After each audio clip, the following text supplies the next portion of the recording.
Good morning. This devotion is for December 27th, and the title for today's devotion is The Hope of Eternal Life. And I'm looking at Titus chapter 1, verse 2. He says, "We have a faith and knowledge resting on the hope of eternal life, which God, who does not lie, promised before the beginning of time." So the topic is eternal life. And look, I guess it doesn't matter what you believe, whether you're a Christian or not. Someday, we're all going to face that time of death. And as unnatural as death seems, we face questions. Is it the end? Is there something more? If there is something more, what are the requirements for getting in?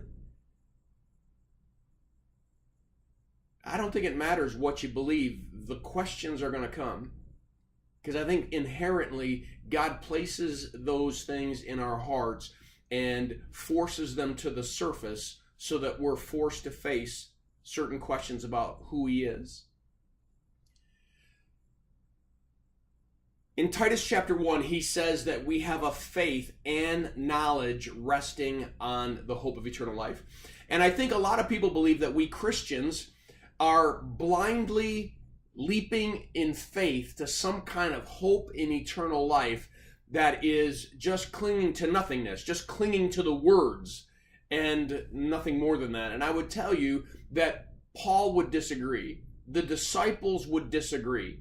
They would say, we grew up understanding that there was a Messiah that was going to come.